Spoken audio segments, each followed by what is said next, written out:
So ayun, okay KGX, kamusta tayong lahat? At Ronin check tayo ngayon. Medyo binabantayan ko ang Ronin ngayon ha. So ang baba niya today, pero mukhang ina-hype nila ngayon kasi si Psychout, kahit si Psychout ngayon talagang nag-tweet ngayon, it's Ronin time.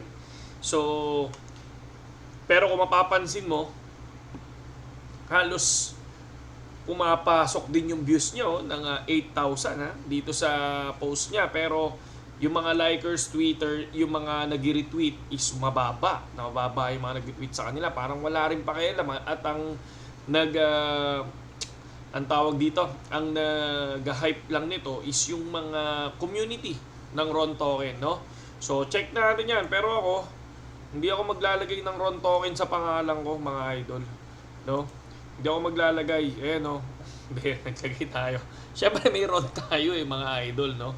May Ron token tayo. Pero siyempre, ano yan, honest opinion lang yung tinitingnan natin dito. Pero mayroon ako Mayroon ako. Pero siyempre gusto ko makita ninyo kung ano yung honest opinion na pwede nating sabihin, mga lodi, di ba? Sana ba yun? Psych out. Dito tayo. So, tinitingnan ko kasi yung mga, syempre, tinitingnan ko yung kung gaano kadami yung magla-like niyan, mag-share.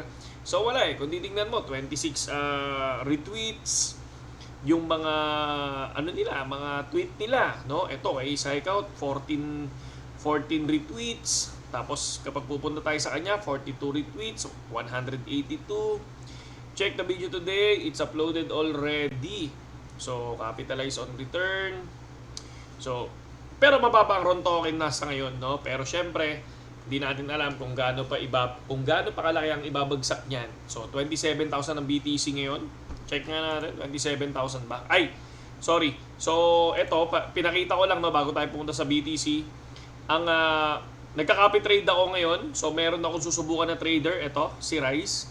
No? I-check natin kung mag-profit tayo tomorrow. Kaya lang huling trade nito nung September 27, 29 na, hindi siya nag-trade. So baka mag-trade siya ngayon, okay? So check ko, tapos balitaan ko kayo bukas kung magpo-profit ako. So ang nasa future ko ay 70 USDT.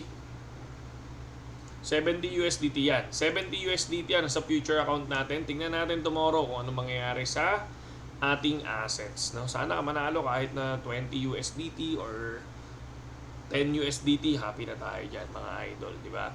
So, check natin yung galaw ngayon. BGBs, good pa rin naman, 26, no? Nasa 26, lumilipad naman, no?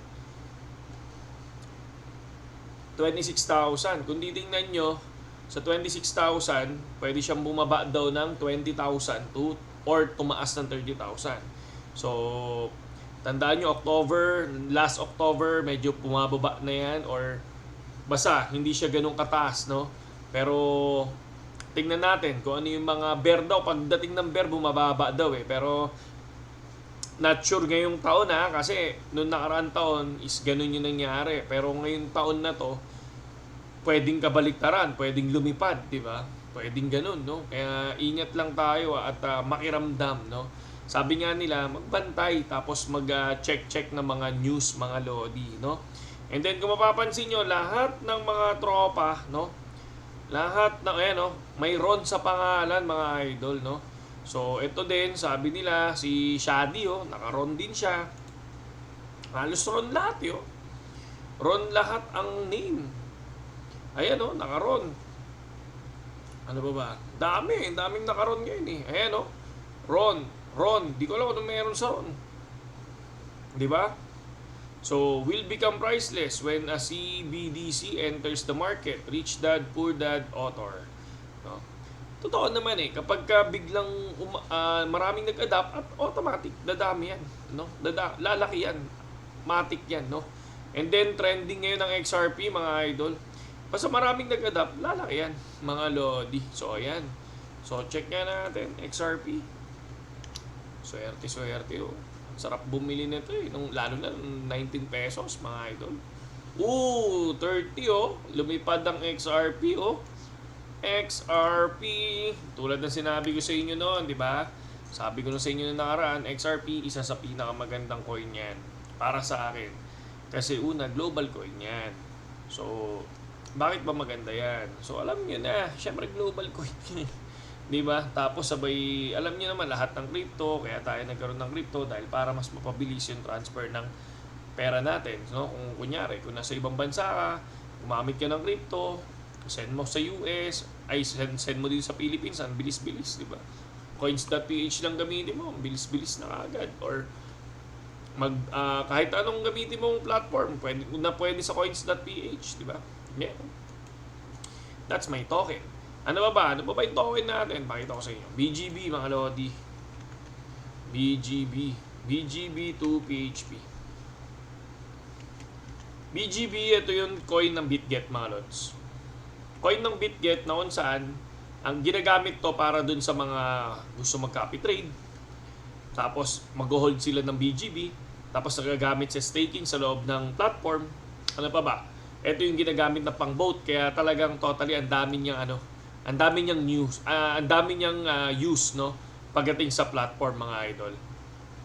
Syempre AXS token, no, hindi nawawala yung pananampalataya ako sa AXS token, no.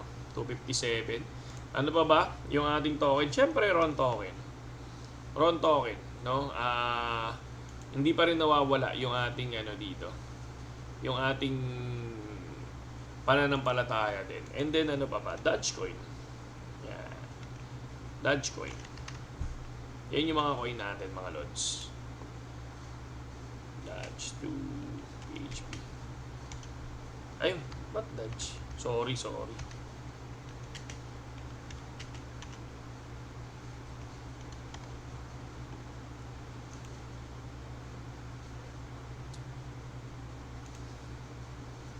So yan yung mga coin na iniipon natin, 350. Pero lumipad ang XRP Pero ang dami, matagal na to, lagi kong sinasabi ang XRP, no. So meron pa nga tayong video, mga idol, na eto, pakita ko sa inyo.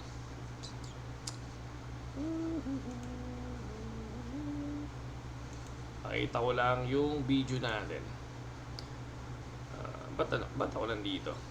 So meron tayo dyan, mga lods,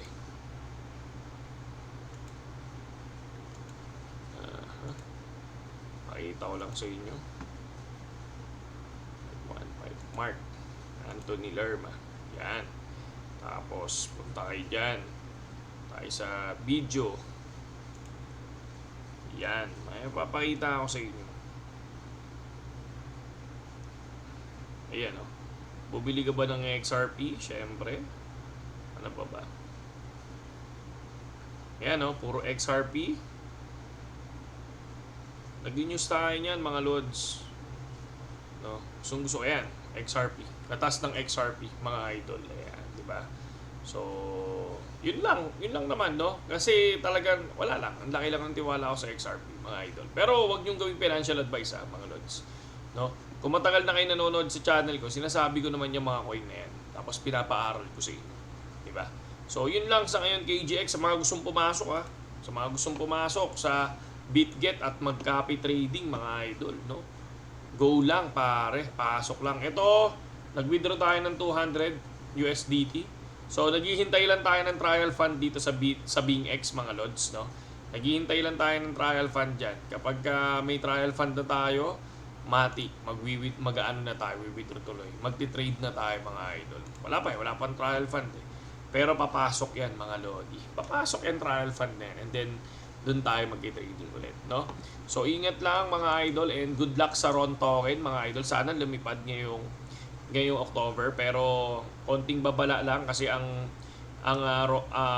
kapag masyadong hype, medyo negative yung nangyayari, mga idol. Pero kapag hindi hina-hype, biglang umaangat yung value, no? Yun lang sa ngayon, KGX, mabuhay kayong lahat at magandang gabi sa inyo lahat.